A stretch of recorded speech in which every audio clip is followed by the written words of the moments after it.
Meus amados irmãos, irmãs, uma boa noite. Vamos abrir as nossas Bíblias aqui no Salmo de número 80. Vamos ler os versículos 3, 7, 14 e 19. Ó Deus, restaura-nos, faz resplandecer teu rosto e seremos salvos. Versículo 7. Ó Deus dos exércitos, restaura-nos, faz resplandecer teu rosto e seremos salvos. Versículo 14. Ó Deus dos exércitos, volta agora, olha do céu e vê e visita esta videira. Versículo 19. Ó Senhor, Deus dos exércitos, restaura-nos, faz resplandecer teu rosto e seremos salvos. Vamos orar. Amado e querido Deus, mais uma vez nós estamos reunidos aqui em teu nome. Clamamos a ti, Senhor, que tenhas misericórdia de nós. Vem nos ajudar. Que este assunto tão sério, que nós precisamos entender cada dia, não apenas entender, mas absorver, e que esta palavra, Senhor, não dure só esta reunião. Nos perdoa, Senhor, porque a palavra tem tido um efeito na nossa vida tão rápido, e temos guardado ela por tão pouco tempo. Continue falando, inquietando cada pessoa, Senhor, que está neste lugar. Nós te pedimos em nome de Jesus. Amém. Pois bem, meus amados irmãos e irmãs, hoje quero iniciar estudando com vocês, ainda nesse assunto avivamento, no Antigo Testamento. Eu quero compartilhar sobre os avivamentos que ocorreram dentro do Antigo Testamento. Agora a gente vai entrar de maneira mais detalhada, vendo cada um desses avivamentos, começando no livro de Gênesis, e extraindo os princípios que se aplicam à nossa vida, ao nosso contexto. No domingo continuaremos a estudar sobre o avivamento na igreja primitiva. Eu quero mostrar para vocês algo muito importante, irmãos, que se encontra aqui entre os capítulos 4 a 6 do livro de Gênesis. E por quê? Escolhi esses capítulos. Aqui nesses capítulos, nós vamos ver uma reação extraordinária de Deus em um tempo de caos. O objetivo de meditar sobre esse assunto à luz do Antigo Testamento é porque pouco se fala de avivamento no contexto do Velho Testamento. E nós vamos ver que realmente ocorreram várias manifestações divinas de avivamento no Velho Testamento. Nossa necessidade é urgente. Avivamento é uma necessidade urgente da igreja. Antes de ver esses pontos, nestes capítulos que eu já citei, eu quero fazer menção de dois irmãos, Robert Coleman e Martyn Lloyd-Jones. Duas declarações desses irmãos acerca de avivamento. Robert Coleman, ele definiu avivamento com as seguintes palavras: é o retorno de algo à sua verdadeira natureza e propósito. Então ele definiu o avivamento como retorno de algo à sua natureza e propósito. Martyn Lloyd-Jones disse que o avivamento é uma experiência na vida da Igreja do Senhor Jesus, quando o Espírito Santo realiza uma obra incomum. Ele realiza essa obra primeiramente nos membros da igreja. É um reviver espiritual na experiência deles. Não se pode reviver algo que nunca teve vida. Assim, por definição, o avivamento é primeiramente uma vivificação, um revigoramento, um despertamento dos membros da igreja, que se acham letárgicos, dormentes ou mesmo espiritualmente moribundos. São afirmações de dois irmãos sobre o que é avivamento.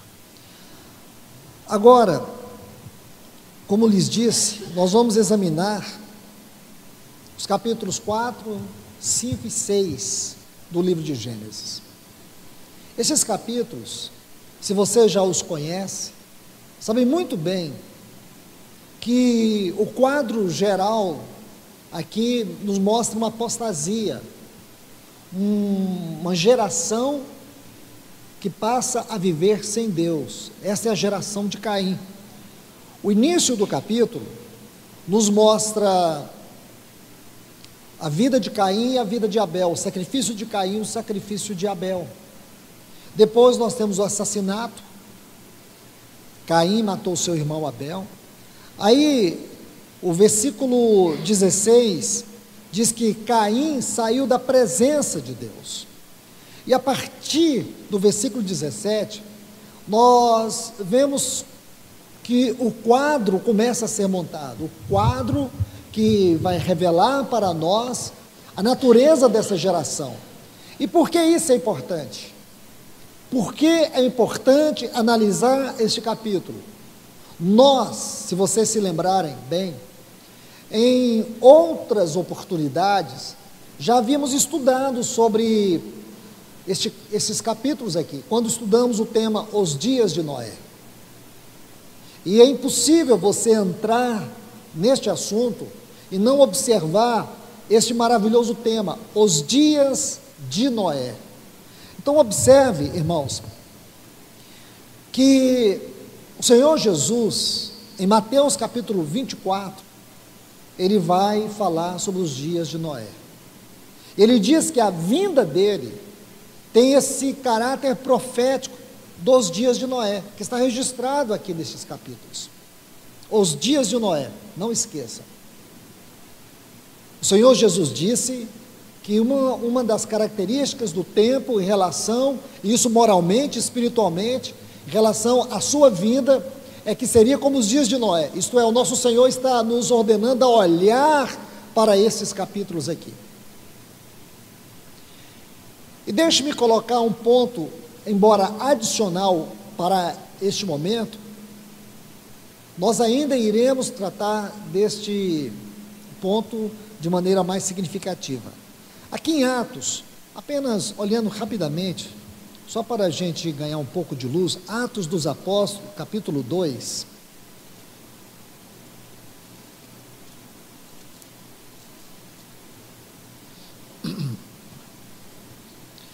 Nos versículos 17 até o 20,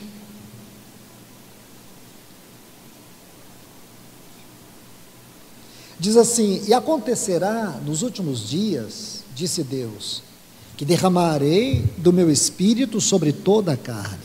Vossos filhos e vossas filhas profetizarão, vossos jovens terão visões, e vossos velhos sonharão sonhos. E até sobre os meus servos, sobre as minhas servas, derramarei do meu espírito naqueles dias, e profetizarão.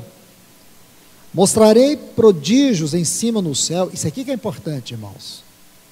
Embaixo na terra, sangue, fogo e vapor de fumaça. O sol se converterá em trevas e a lua em sangue, antes que venha o grande e glorioso dia do Senhor. Irmãos, nós vamos abordar isso com mais detalhes. E por que eu estou colocando esses textos aqui? Para vocês verem que Pedro não apenas, ele está citando a profecia de Joel, porque nós sabemos que isso aqui é uma profecia de Joel. Pedro usa uma frase que Joel não usa, últimos tempos, biblicamente falando. essa frase tem um caráter profético. Os últimos dias, aqui é uma referência aos últimos tempos da obra de Deus na terra, a última fase da obra de Deus na terra. Então, nós temos que observar isso aqui com todo o cuidado, para entender essa profecia. Como já lhes disse, iremos estudá-la com mais detalhes, mas eu estou citando isso para que nós entendamos esse texto aqui. Agora vem comigo em Mateus capítulo 24, por favor. Mateus 24. Para que nós tenhamos uma propriedade bíblica, ou mais substância bíblica, para tratar este assunto. Versículo 36, nosso Senhor diz assim, Mateus 24, 36 a seguir: porém, daquele dia e daquela hora, ninguém sabe, dia e hora, ninguém sabe, nem os anjos do céu, nem o Filho, mas somente meu Pai. Mas, está vendo aqui, irmãos? Preste bastante atenção. Mas, como nos dias de Noé, assim será a vinda do Filho do Homem. Então veja, dia e hora, singular, ninguém sabe. Mas, como nos dias de Noé. Então o Senhor está nos dando uma descrição do tempo da sua volta. Isso é que é importante, irmãos. O dia e a hora pertencem a Deus, mas os dias pertencem a quem? A quem tem revelação, a quem o está esperando. Mas os dias aqui são importantes. Mas como nos dias de Noé, assim será a vinda do Filho do Homem. Então, agora que nós temos este quadro de textos, vamos aqui para o capítulo 4 do livro de Gênesis. Gênesis, capítulo 4. Voltemos lá, no versículo 17, a seguir, Gênesis 4, 17, nós temos o quê? Uma descrição da geração de Caim. E você vai perceber, meus irmãos e irmãs, que essa geração é uma geração caída. Quando Deus menciona a genealogia de Caim, é muito importante você observar que do versículo 17 até o versículo 22, Gênesis, capítulo 4, versículos 17 a 22, o que nós temos? Nós temos a geração, a genealogia de Caim. Se você observar, não existe anos de vida contabilizados aqui. Por toda a Bíblia, quando você estuda as genealogias, é comum encontrar anos de vida contabilizadas, genealogias aqui do Velho Testamento. Mas a de Caim não tem anos de vida contabilizado. Por quê? Espiritualmente falando, significa que para Deus, esta é uma geração sem vida. Uma geração que espiritualmente não tem vida, não tem significado. Veja que o patriarca desta genealogia é um homem que perdeu a presença de Deus. Lembre-se, a Bíblia diz que Caim, do versículo 16 do capítulo 4, Caim saiu da presença de Deus. Agora não está mais na presença de Deus. E esse quadro, ele vai se intensificando. Começa com um homem que saiu da presença de Deus, toda uma geração mundana, perdida, depravada. Isso vai se desenvolvendo, vai progredindo a depravação. Quando você chega no capítulo 6 do livro de Gênesis, o versículo 5 e o versículo 11 diz assim: viu o Senhor que a maldade dos homens era grande na terra, e que todo o desígnio dos pensamentos do coração deles era mal continuamente. Versículo 11: a terra estava corrompida diante de Deus e cheia de violência. Eu te pergunto, esses dois textos, eles nos mostram um quadro geral. E a pergunta que eu faço para vocês: aonde nós encontramos as raízes desses dois textos, ou da descrição desses textos. Uma terra corrompida, depravada, em um homem que perdeu a presença de Deus, em uma geração que surge completamente fora da comunhão com Deus, a geração de Caim. Então esse mundo, e aqui é muito importante, se vocês observarem, do versículo 20 ao 22, nós temos uma mulher chamada Ada, ela tem 3 filhos, Jubal, Jabal e Tubal-Caim. Estes são, se você olhar aqui, são os pais daqueles que fabricavam instrumentos para a guerra, fala de proteção. O outro era criador de gado para provisão, e o outro era como que o pai daqueles que fabricavam instrumentos musicais, que era a música pelo prazer. Essas palavras, provisão, proteção e prazer, dava sentido à vida do homem na presença de Deus. Porque quando Deus criou o homem, Ele criou o homem para que ele desfrutasse de Deus. E em Deus ele pudesse ter a provisão, a proteção e o prazer. Agora que uma geração é constituída a partir de um homem que perdeu a presença de Deus, esta geração começa a sistematizar as coisas fora da vontade de Deus. E qual é a consequência que nós temos? O surgimento do mundo. Aqui nós temos o surgimento do mundo. Isso é muito interessante. Pois bem, vamos seguir. O que nós podemos extrair até aqui? Uma geração fora da presença de Deus, uma terra corrompida, depravada, e uma geração sistematizada segundo os padrões do mundo, isto é, fora da direção de Deus, fora da vontade de Deus, fora da comunhão com Deus. O que nós podemos descrever, meus irmãos, que esse é exatamente o quadro dos dias atuais.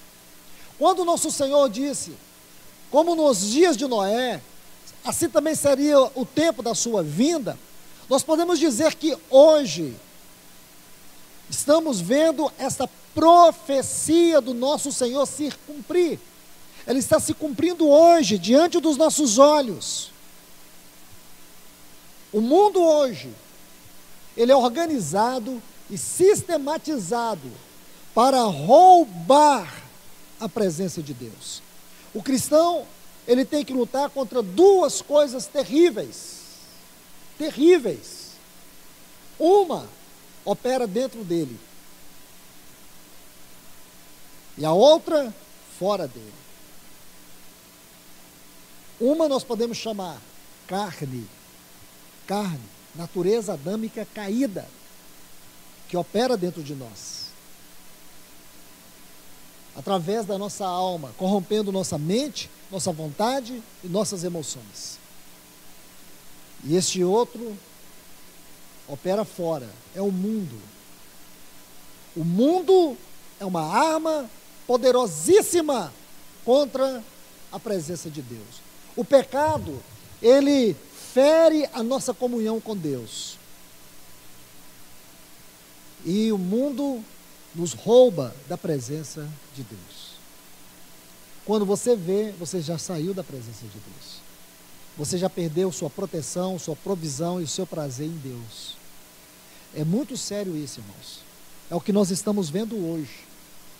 Como a Bíblia é atual, como ela é perfeita na harmonia da sua revelação, como ela é clara na sua exposição. E aqui nós estamos vendo, este é o mundo que nós estamos assistindo diante de nós. Prestemos atenção no versículo 25, aqui do capítulo 4. Tornou Adão a coabitar com a sua mulher, a qual deu à luz a um filho, e pôs o nome de Sete, porque Deus disse, porque disse Deus, me concebeu outro filho no lugar de Abel, porquanto Caim o matou. E a Sete também nasceu um filho, ao qual chamou Enos. Então, os homens começaram a invocar o nome do Senhor. Aqui é que nós vemos a raiz do primeiro avivamento do Antigo Testamento. Meus irmãos e irmãs, prestemos atenção. Aqui está o primeiro avivamento. Num mundo corrompido, depravado, perdido, onde as pessoas não buscavam a presença de Deus, aí nasceu um homem chamado Enos. Você sabe o que significa o nome Enos? Fraco, doente. Talvez, irmãos, e vamos ver isso com mais propriedade, se o Senhor permitir ainda hoje, os nomes dos filhos continham uma mensagem. Os nomes dos filhos, naquela época, tinha uma pronunciação de Deus sobre alguma coisa. Às vezes se dava nome ao filho para manifestar circunstâncias. Então os filhos carregavam uma mensagem. Os filhos carregavam uma mensagem. Aqui você vê Enos. Talvez o seu nome, se você observar, é adequado a esse tempo, a esse contexto, porque eram dias de depravação, de perversidade. É um nome significativo. Mas a partir daí, os homens passam a invocar.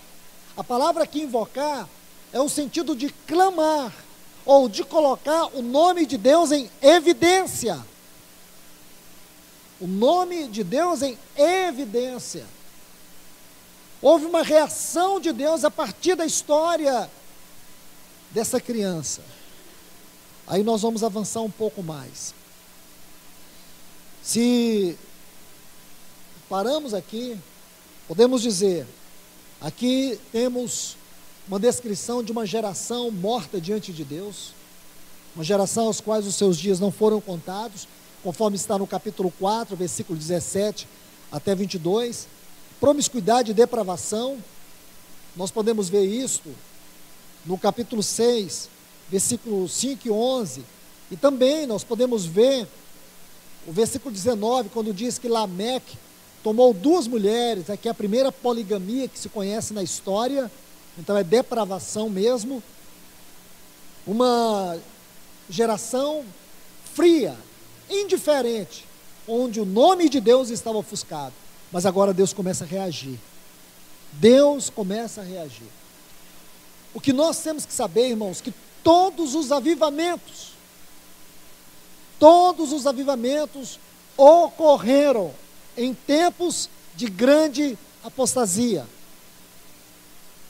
Todos os avivamentos ocorreram quando as pessoas estavam mergulhadas em uma depravação, em uma profunda indiferença a Deus. Agora observe, a reação de Deus foi através de uma geração de homens piedosos. Outro ponto importante, irmãos.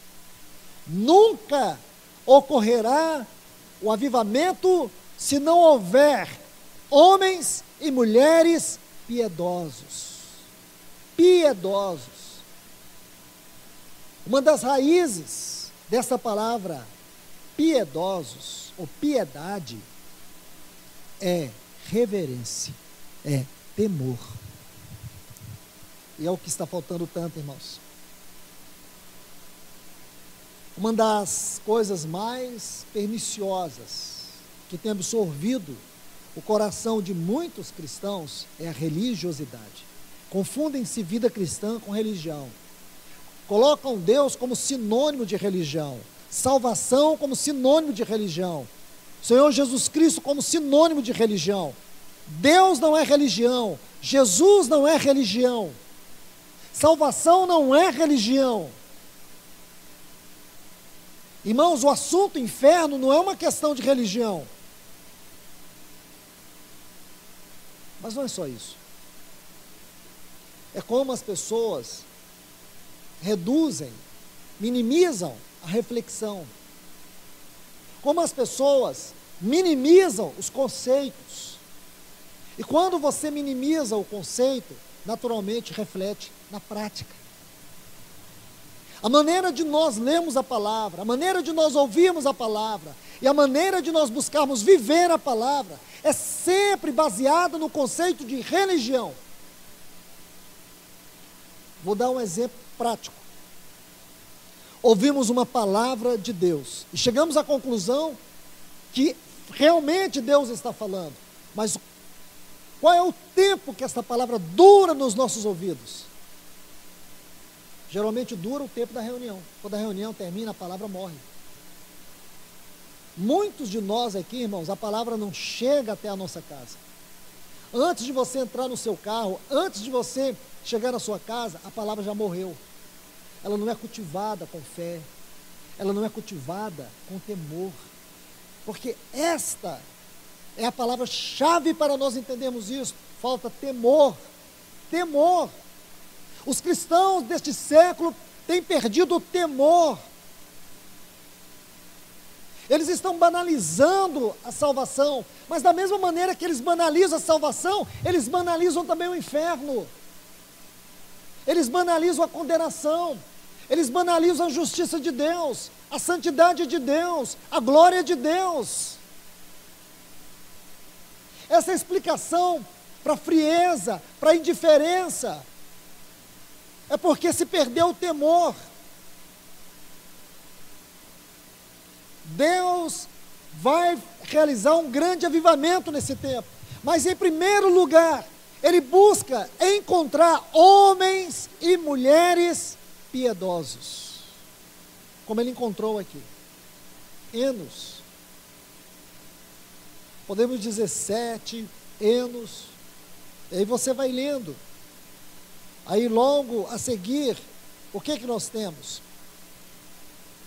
Nós temos Enoque. O versículo 7 do capítulo 5 diz que depois que gerou Enos, Sete viveu 800 anos, e gerou filhos e filhas. Aí,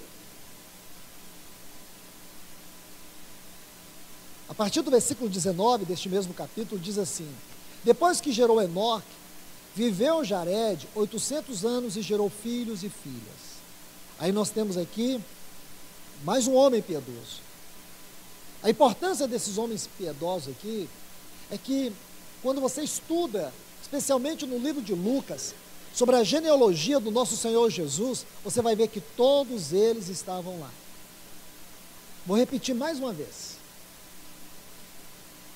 Porque o Espírito Santo, quando inspirou esses escritores, ele guardou tantos detalhes preciosos. Especialmente aqui no caso de Moisés. O Espírito Santo preservou o nome desses homens.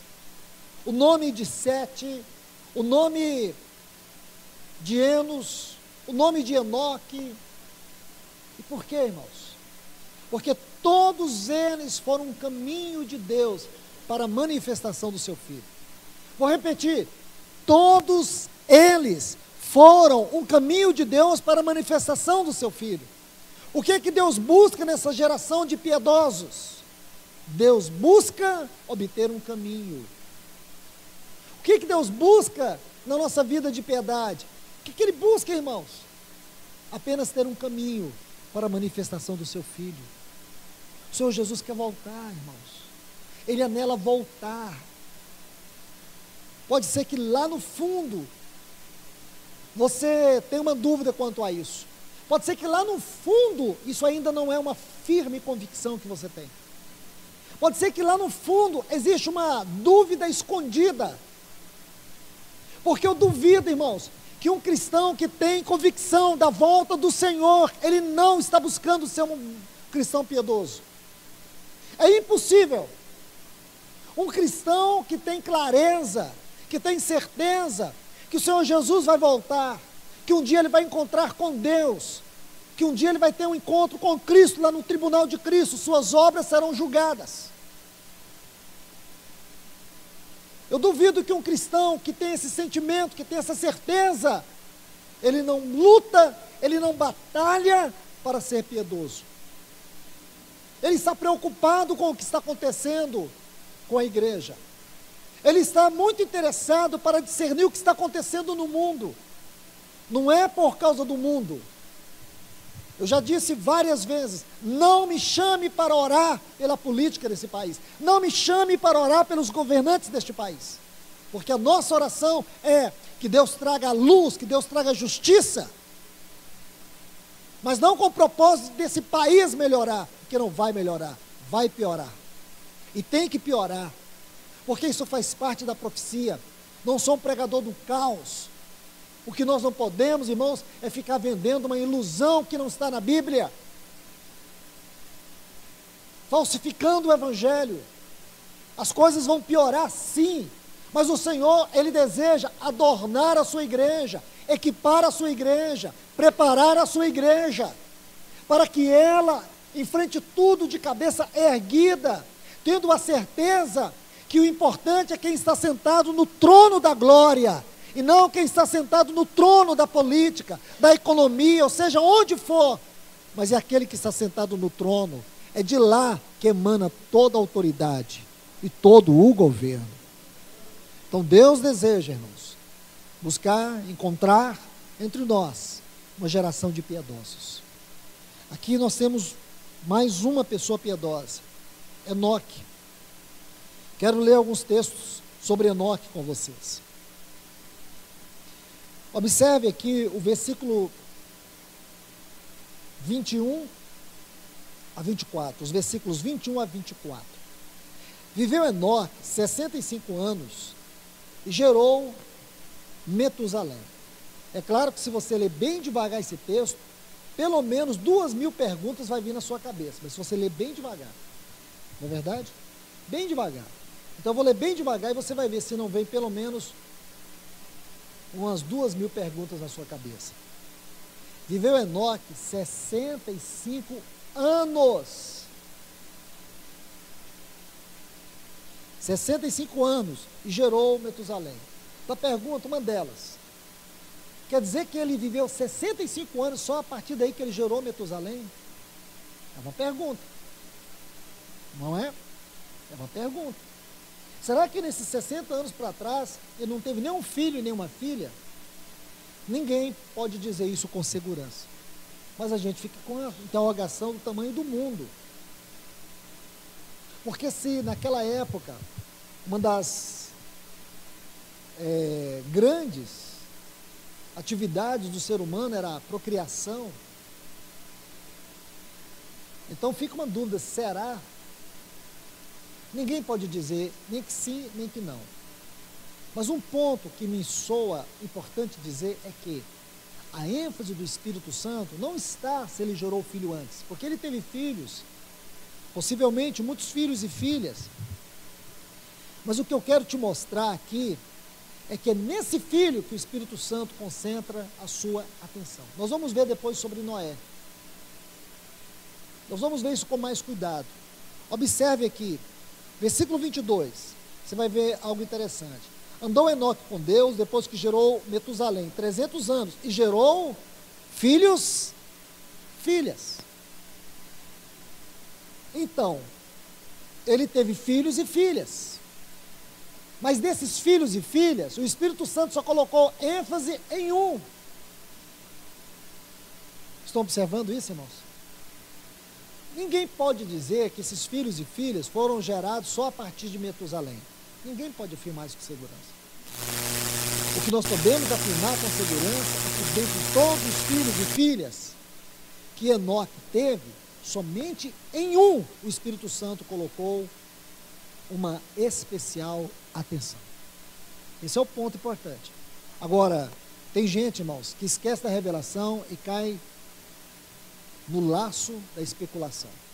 Pessoalmente eu odeio isso. Não é uma coisa importante para mim saber se ele gerou filho antes, ele gerou filho depois. É o que a Bíblia diz. Metusalém é o único que nós temos o nome aqui, e é nele que devemos concentrar o nosso olhar. Mas chama a atenção de vocês ainda. E andou Enoque com Deus depois, olha esse depois aí, essa palavra é muito importante. Depois que gerou Metusalém 300 anos. E foram os dias de Enoque, 365 anos. Enoque andou com Deus e desapareceu, porque Deus o levou. Irmãos, aqui temos que dar total atenção. Porque o Espírito Santo nos convida a subir alguns degraus. Se o Senhor está nos mandando olhar para os dias de Noé, não são apenas os dias do dilúvio, mas os dias que compreendem todo o contexto do dilúvio. Vamos ser cuidadosos aqui. Enoque, depois que ele gerou esse filho, ele passou a ter uma vida com Deus. Vamos repetir a leitura do texto. E andou Enoque com Deus. Por favor, permita-me ler desde o 21. Viveu Enoque 65 anos e gerou Metusalém. E andou Enoque com Deus depois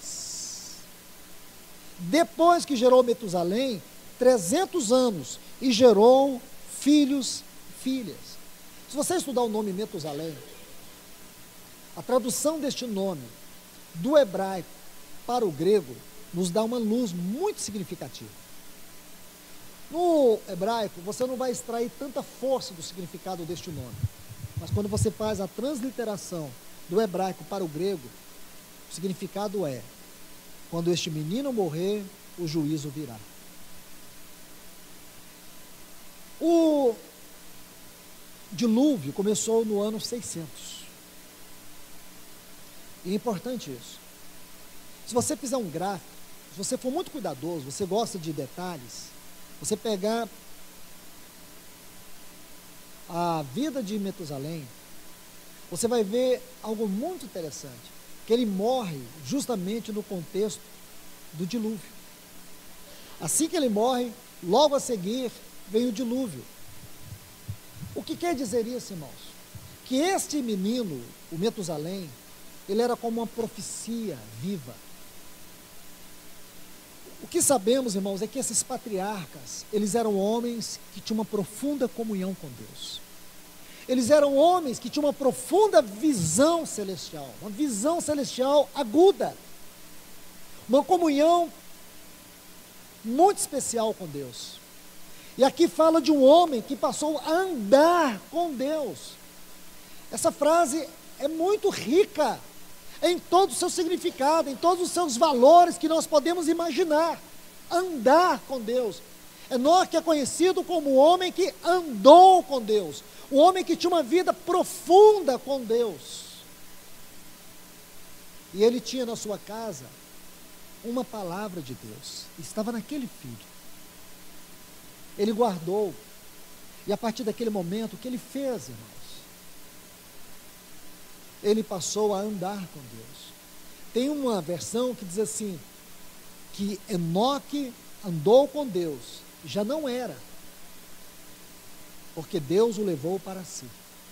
Eu gosto dessa versão por causa dessa frase, já não era. Quer dizer, ele andou tanto com Deus, que chegou um momento que ele não era ele mesmo. Em que sentido não era ele mesmo? É como se Deus fosse se conformando no seu caráter na vida de Enoque. Enoque andava com Deus de tal forma e numa intimidade tão profunda, é como se a sua vida refletisse Deus. Chegou um momento que Deus o levou para si. É como se o mundo não fosse mais um lugar adequado para Enoque. Deus o tomou para si. Enoque e Metusalém nos traz lições especiais, porque mesmo no meio daquela geração corrupta, mesmo no meio daquela geração depravada, Deus estava profundamente triste. A Bíblia usa uma linguagem humana para descrever a profunda tristeza de Deus. Diz que Deus se arrependeu de fazer o homem, de ter criado o homem. É claro que o arrependimento de Deus não é como o nosso arrependimento. O arrependimento de Deus é completamente diferente do arrependimento do homem. Em 1 Samuel, lá no capítulo 15, e o versículo 29. Eu vou te dar outro texto também. Anote aí, 1 Samuel, capítulo 15 e o versículo 29. E o outro texto, Números, capítulo 23 e o versículo 19. Vai te mostrar um argumento maravilhoso para você compreender essa frase sobre o arrependimento de Deus. 1 Samuel 15, 29. Números 23, 19. O que significa o arrependimento de Deus? Uma tristeza profunda. Deus não encontrou satisfação na obra das suas mãos. Porque, irmão, se Deus é onisciente, como Ele pode se arrepender como nós? Então foi simplesmente uma maneira de descrever a atitude de Deus, o sentimento de Deus. Então, por favor, isso só nos mostra a sua indignação em ver aquela depravação, em ver toda aquela imundícia moral e espiritual daquela geração. Mas, em meio a tudo isso, irmãos, havia uma geração de piedosos. O primeiro é Enoque, um homem que andava com Deus, um homem, vamos dizer assim, um homem que tinha os olhos na profecia. Meus irmãos, como nós iremos anelar, andar com Deus? Podemos dizer assim, como nós desejaremos viver a vida cristã num plano mais alto, se nós temos desprezado a profecia? Os cristãos estão desprezando as profecias, não conhecem as profecias. Quando estuda as profecias, é só por curiosidade, e não por intimidade, não para avançar no seu relacionamento com Deus.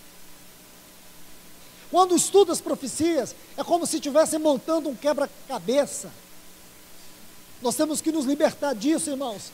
Se você anela andar com Deus, uma forte característica de um homem que anda com Deus, de uma mulher que anda com Deus, é que ele tem os olhos nas profecias. Eles olham para a profecia, eles criam essa expectativa. E será que nós temos orado de acordo com as profecias? Será que nós temos perguntado ao Senhor, a que horas tu estás dessa grande noite? Será que nós temos perguntado ao Senhor, Senhor, como está a minha vida? Diante da volta do Senhor, da volta do teu Filho. Será que nós temos nos olhado na luz das profecias? Ou estamos como as virgens nécias, despreocupados? Estamos vivendo a nossa vida paralela à vida espiritual? Vivendo a nossa maneira? Aquilo que há pouco eu disse, irmãos, a grande tragédia da vida cristã nesse tempo é que as mensagens só duram o tempo da reunião. Ela não continua durante a semana, ela não continua na nossa vida particular, ela não continua no nosso trabalho, ela não continua na nossa família, ela não continua no nosso casamento, ela não continua nos nossos valores, nas coisas. Ela morre. É como se aquela porta fosse o limite. A partir dali não tem mais mensagem, só a partir de lá para cá e voltando para o passado. Irmãos, eu digo para vocês, se Deus não existe, ok, tudo é válido. Mas se Ele existe, irmãos, e eu creio que Ele existe. A Bíblia diz que Ele existe. Os céus proclamam que Ele existe. A natureza dá testemunho que Ele existe. O universo grita dizendo que Ele existe. Os átomos do nosso corpo proclamam que há um Deus que criou todas as coisas numa harmonia perfeita e que nada existe fora do seu poder ou da sua sabedoria ou da sua soberania. Então, Ele existe. E se Ele existe, Ele nos deu este livro. Ele nos deu essa palavra. E nos deu o seu Espírito para interpretá-la, para conhecê-lo. E este livro diz que um dia nós iremos comparecer perante o tribunal de Cristo. Em 2 Coríntios, capítulo 5, versículo 10. E como isso não te incomoda, meu irmão e minha irmã? Estamos vivendo a última hora, os últimos tempos. O Senhor anela encontrar uma geração de piedosos que queira andar com Ele. Uma geração que vai ser tomada para Ele, como foi Enoque. Uma geração que ama a profecia. Irmãos, digo para vocês, não podemos esconder a realidade. Até algum tempo atrás, eu ouvia muitos irmãos dizendo: não consigo ler Apocalipse, não entendo Apocalipse, não consigo amar esse livro, eu tenho uma dificuldade com Apocalipse. Irmãos, isso não é natural, isso é espiritual. E é um dos livros mais obscuros para a igreja hoje. É um dos livros que menos apreciamos. É um dos livros que nós menos compreendemos. É o livro que mais rejeitamos. É o livro de Apocalipse. Eu estou falando asneira aqui, irmãos? Talvez não seja para vocês, mas de maneira geral, irmãos, é o livro que menos se dá uma ênfase correta. É o livro que cada um quer ter a sua particular interpretação dele. Muitos tentaram escrever sobre o Apocalipse. O Apocalipse não precisa que ninguém escreva nada sobre ele, porque tudo que está escrito sobre esse livro está dentro dele. Nós só temos que transcrever e passar para os irmãos, porque ninguém tem autoridade de interpretar esse livro, a não ser o Espírito de Deus. É Ele que interpreta para nós. É Ele que nos ensina este livro de maneira muito especial. Mas muitos querem colocar o selo como se eles tivessem descoberto o livro de Apocalipse. Loucura. Mas o que está acontecendo, irmãos? É que a nossa geração tirou os olhos das profecias. Vamos estudar. Então, como eu disse, os filhos tinham um significado especial. Vou dar um exemplo aqui sobre Noé. Capítulo 5, aqui de Gênesis, ainda que estamos vendo. Veja os versículos 28 e 29. Viveu Lameque 182 anos e gerou um filho, e pôs-lhe o nome Noé. Agora veja bem, pôs-lhe o nome Noé. E por que ele colocou o nome do seu filho Noé? Ele vai dizer: porque este nos aliviará de nossas obras e do trabalho de nossas mãos, por causa da terra que o Senhor amaldiçoou. Está vendo, irmão? Da mesma maneira do Metusalém, Noé também tinha uma profecia. Ele era um homem, ele era uma criança com testemunho profético. Lindo isso, irmãos. Da mesma maneira, era o Noé. Que coisa linda e preciosa. O Espírito Santo colocou os seus olhos. Veja, o versículo 30. O Espírito Santo colocou os seus olhos sobre Noé. Olha o versículo 30. Depois que gerou Noé, viveu Lameque 595 anos e gerou filhos e filhas. Porém, o Espírito Santo colocou uma atenção especial sobre Noé. Essa é uma geração de piedosos. A igreja tem que ser essa geração de piedosos, irmãos. A igreja precisa ser um luzeiro hoje. A mensagem da igreja deve ser muito mais o seu testemunho do que as suas palavras. Compreende, irmãos?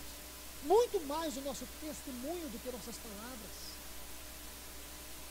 Porque se nossas palavras não seguirem o nosso testemunho, nós pregamos uma coisa e vivemos outra. Se nós pregamos uma coisa e vivemos outra, é porque nós não temos realidade espiritual.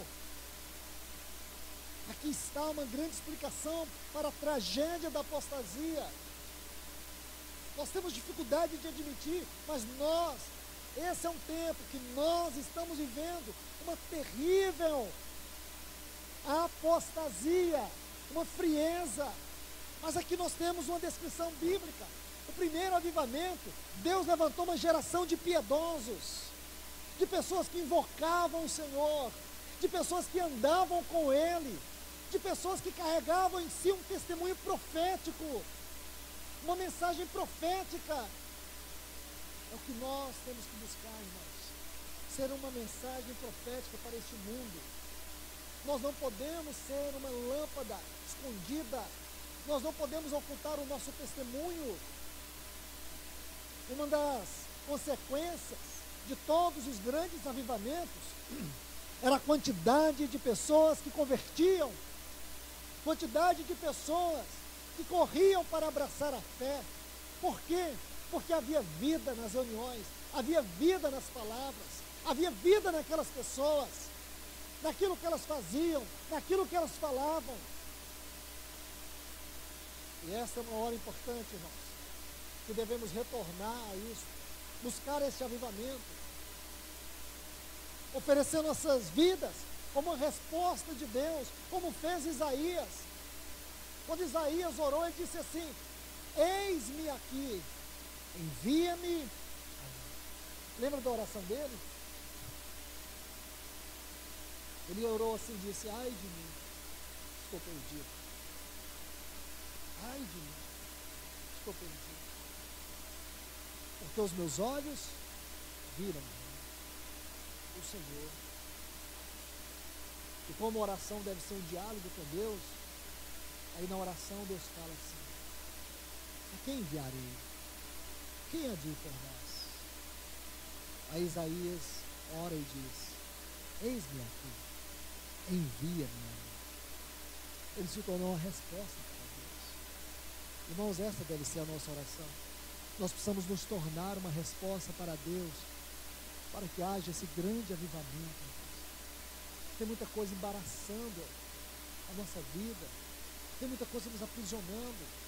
Às vezes a sensação é que nós não queremos, irmãos. É como se nós estivéssemos empurrando Deus para fora, o Senhor Jesus para fora. É como se nós fosse aquela igreja de Laodiceia, onde o Senhor Jesus está fora dela. É como se o lugar adequado para Ele fosse fora da nossa vida e não dentro, porque se Ele tiver que entrar, Ele assume o lugar de Senhor, porque Ele é Senhor, e diz: a minha glória a outro eu não darei. Mas a quem nós estamos dando glória? Nós estamos dando glória àquilo que é prioridade na nossa vida. Aquilo que é prioridade na nossa vida é que está recebendo a nossa glória. Você pode até abrir a boca e dizer glórias a Deus o dia todo, isso não quer dizer nada. Quem está obtendo a tua glória é aquilo que ocupa o teu coração. Quem está recebendo a glória é aquilo que tem prioridade no seu tempo. Então, meus irmãos e irmãs, deixe-me mostrar algumas coisas para vocês aqui. Então, logo nós temos o Metusalém. Como já disse, o significado de Metusalém, no grego, é quando ele morreu, o juízo virá. E a morte dele coincide com o tempo do dilúvio. Um outro ponto sobre Metusalém, se você ler Lucas 3, os versículos 23 até o 38, Lucas 3, 23 a 38, você vai ver a genealogia de Jesus descrita por Lucas, e você vai ver que Metusalém, ele é parte desta genealogia. E isso nos ensina, irmão, que todos esses piedosos, todos eles, se tornaram um caminho para Deus, um dia manifestar o seu filho. Qual é a grande mensagem de Deus nessa noite, neste lugar? É que Deus busca uma igreja nesse tempo que seja o caminho para a manifestação do seu filho. Vocês entenderam, irmão? Vocês entenderam mesmo? Vocês não entenderam. Vocês não entenderam ou vocês não querem entender. Deus busca uma igreja que seja manifestação. Entende? É isso que Deus busca. Deus não busca denominação onde o homem está no centro.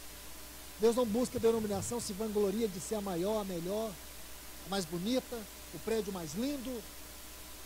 Deus não busca isso, porque tudo nessa terra se empalidece diante da glória de Deus. Então digo para vocês, Deus não busca isso. Deus busca uma geração de piedosos, de pessoas que têm temor e reverência. Então vou adiantando mais aqui para que a gente conclua pelo menos este assunto hoje. Agora, nós temos Noé. Deixe-me mostrar aqui no capítulo 6, versículos 5 a 8, algo muito importante. Gênesis 6, 5 a 8. Viu o Senhor que a maldade dos homens era grande na terra e que todo o desígnio dos pensamentos do coração deles era mal continuamente. Então arrependeu-se o Senhor de haver feito o homem na terra e pesou-lhe em seu coração. Disse o Senhor: farei desaparecer da face da terra o homem que criei, desde o homem até o animal, até o réptil e as aves do céu, pois me arrependo de tê-los feito. Porém, olha aqui, irmãos, esse porém deveria estar aqui em letras garrafais. Porém, Noé achou graça ante os olhos de Deus. Que lindo é isso, irmãos. Veja esses dois pontos. Primeiro, os versículos 5 a 7. O que nós temos aqui? Uma descrição da depravação, da imoralidade, da perversidade da humanidade daquele tempo. A tristeza de Deus. Agora, que lindo esse versículo 8. Então, por um lado, o Espírito Santo está dizendo: olha como era o mundo naquela época. Era tão terrível o mundo naquela época, que Deus, ele se entristeceu tão profundamente. Deus tinha uma profunda tristeza em si, por não encontrar prazer nas obras de suas mãos. Porém, havia um homem, que o seu testemunho agradou a Deus. Noé achou graça ante os olhos de Deus. Então você vai ver no versículo 9 aqui. Deixe-me colocar pontos rapidamente para nós concluirmos. Capítulo 6, versículo 9, diz que Noé andou com Deus. Um outro ponto, 2 Pedro, capítulo 2, versículo 5, diz que Noé, ele foi o pregador da justiça. Ele pregou a justiça. Mas não quero entrar em detalhes aqui. Eu quero entrar em detalhes em Hebreus capítulo 11, versículo 7, por favor. Hebreus 11, 7.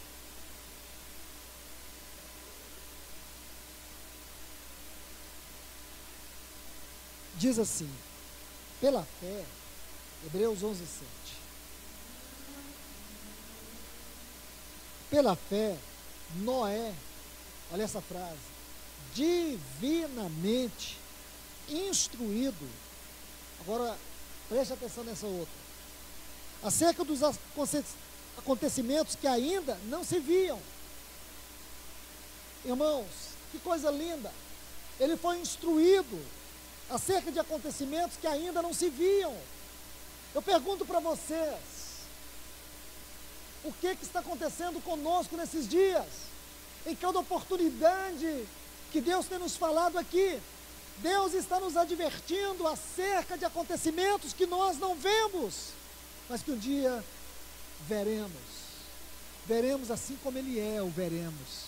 Não só veremos, mas também experimentaremos. Porque nós podemos olhar na Bíblia, e a Bíblia diz: vai ser no momento, no abrir e fechar de olhos, vocês não estarão mais aqui. Seus corpos vão ser transformados de um estado corruptível para um estado incorruptível. Em um momento, no abrir e fechar de olhos, a trombeta de Deus soará. Os mortos em Cristo ressuscitarão, e nós, os vivos, seremos arrebatados, como foi Enoque, e nós nos reuniremos com ele nos ares, e partiremos para o encontro do nosso Senhor e Salvador Jesus Cristo. Coisas que nós não vemos, mas coisas que nós cremos. Nós não precisamos ver para crer, nós precisamos apenas ouvir para crer, e a fé vem pelo ouvir e ouvir a palavra de Deus, e Deus está dizendo isso para nós. Amém. Então veja, Noé é divinamente instruído acerca dos acontecimentos que não se viam, e sendo temente, eu prefiro a versão Reina Valera. A versão Reina Valera diz assim: Noé, quando foi advertido por Deus acerca das coisas que ainda não se viam, com reverência, preparou uma arca para a salvação de sua casa. Irmãos, aqui é um outro texto que tem tanto a nos dizer. Com reverência. A palavra aqui, se você estudar a palavra reverência, é a palavra temor. Aí nós vamos voltar para a palavra temor. Temor. Este é um ponto importante, irmãos. Mais uma vez você encontra essa palavra, temor. Noé, ele construiu aquela arca quando ele teve um temor de Deus. Deus instruiu ele. Veja, irmãos, Noé pregava uma mensagem que o mundo não tinha condições de crer de maneira natural. Porque quando Noé dizia que ele estava construindo aquela arca, as pessoas ficavam horrorizadas. Quando perguntavam para ele: Noé, o que está fazendo? Eu estou construindo uma arca. Para quê? Para quê? Aí dizia, com certeza, virá o dilúvio. O que as pessoas diziam? Eu penso, irmãos, que elas deviam rir do Noé, porque não chovia na terra. Era uma relva que regava a superfície do solo. Então Noé, ele era como louco. Irmãos, a Bíblia diz que a mensagem da cruz é loucura para os que perecem, mas para nós é o poder de Deus. É uma loucura você dizer hoje que você tem uma viva esperança num Salvador que voltará. É uma loucura você dizer para as pessoas que todos os seus pecados estão eternamente perdoados. É uma loucura você dizer para as pessoas que você tem uma esperança que Cristo voltará, que Ele vai estabelecer o seu reino na terra, e que você vai reinar com Ele, que Satanás será aprisionado, e que Cristo e a sua igreja reinarão aqui neste mundo por 1000 anos. É uma loucura você dizer que depois de tudo isso, Deus vai ressuscitar todas as pessoas, Ele vai colocar um tribunal aqui, porque no final do milênio haverá uma insurreição global, Satanás será solto, ele vai persuadir as nações contra Cristo e o seu povo santo, mas aí Deus virá, vai esmagar todo o poder de Satanás, Deus vai estabelecer o seu trono, e Ele vai julgar todas as pessoas ímpias, e depois o que vai acontecer, irmãos?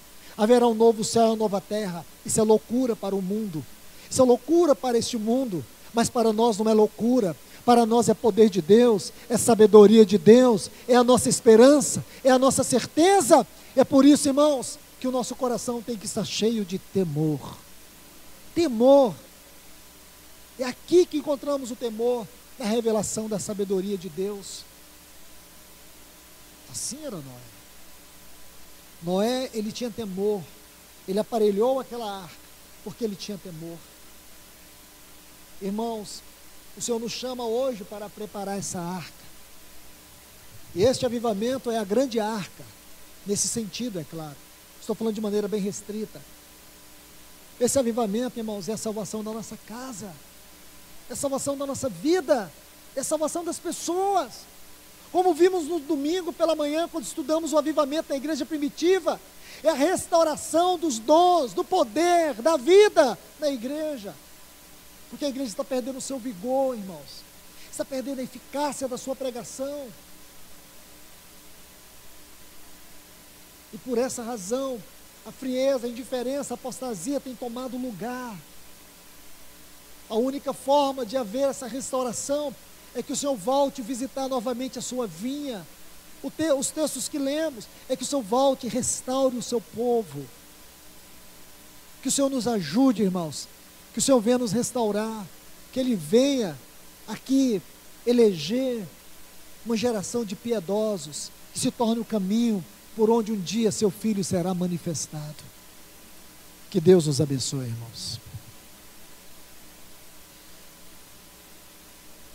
Senhor, nós te louvamos, nós te agradecemos. Bendito é o teu nome eternamente, Senhor. Pedimos a ti, nos ajude com esta palavra mais uma vez, Senhor. Senhor, que haja aqui homens e mulheres que anelem viver o caminho da piedade, Senhor.